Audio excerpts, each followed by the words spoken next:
Поздрав за Моника Гергана, патронката от Пазарджик и за Нюрнберг.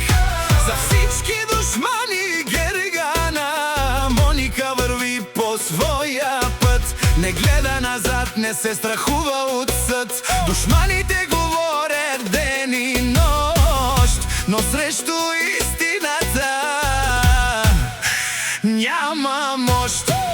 Колко думи казаха по наш адрес, колко пъти искаха да видят стрес, но ние ставаме по-силни всеки ден, защото знаем кой е истинският приятел до мен. Душманите нямат спирка, завистта гори в чуждите сърца, но не може да достигне нашата мечта.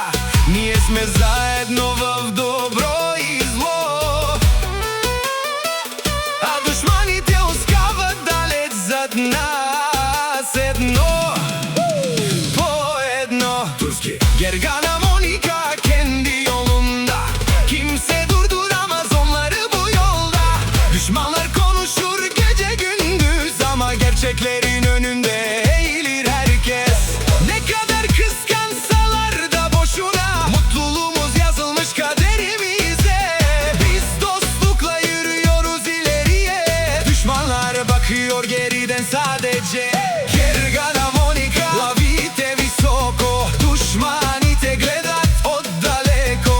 Нека говорят, нека крещят, никога няма да ни променят. Gергana, Monika, güçlü kadınlar, arkamızdan konuşur düşmanlar, ama biz yolumuza devam ederiz, çünkü kalbimiz temizdir hepimiz.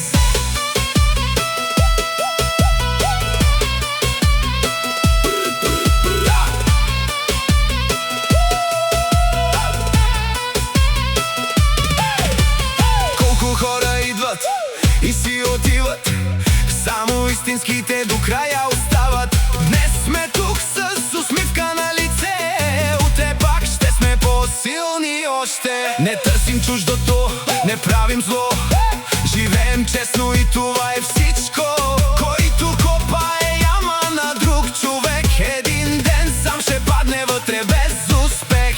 Гергана и Моника знаят цената на приятелството и добрината, затова вървят уверено напред, без да се страхуват от чуждия късмет. Turski kötülük yapan sonunda kaybeder, iyilik yapan her zaman yükselir. Allah büyük, her şeyi görür, haksız olan bir gün üzülür. Biz kimseye zarar vermedik, kalbimizde kin taşımadık, ama düşmanlar bizi konuşsa da asla eğilmedik onların önünde.